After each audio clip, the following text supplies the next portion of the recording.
জীবনে বাঁচতে গেলে অনেকগুলো খারাপ সময় পেরিয়ে আসতে হবে। অনেক বাধা বেদনা যন্ত্রণা লাঞ্ছনা অনেক ত্যাগ স্বীকার করতে হবে, তাহলে উঁচু জায়গায় উঠা যাবে। পরিশ্রম করতে হবে, মেহনত করতে হবে, তবে ফল পাওয়া যাবে। কুঁড়াপোনা করে কোনো লাভ নেই।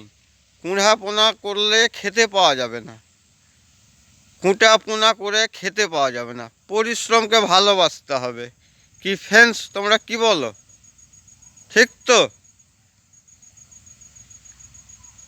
আমার তো মনে তাই বলে, আমার মনে তাই হয়। পরিশ্রম মেহনতকে ভালোবাসো, ভালো থাকবে, ভালো খেতে পাবে, ভালো পড়তে পারবে। একদিন কাজ করবে, 5 দিন ঘুরবে, তাতে খাওয়া জুটবে না, খাওয়া হবে না। আমি না খাটলে কেউ খেতে দেবে? একদিন দয়া করবে, 2 দিন করবে, 3 দিন করবে, 4 দিনের দিন করবে না কেউ। কষ্টকে ভালোবাসো, মেহনতকে ভালোবাসো, পরিশ্রমকে ভালোবাসো।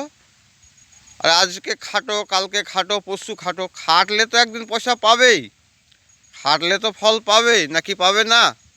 ঠিক তো ফ্রেন্ডস? আশা করি আপনারা মনোযোগ দিয়ে আমাকে দেখবেন, শুনবেন, সাপোর্ট করবেন, ভালোবাসবেন।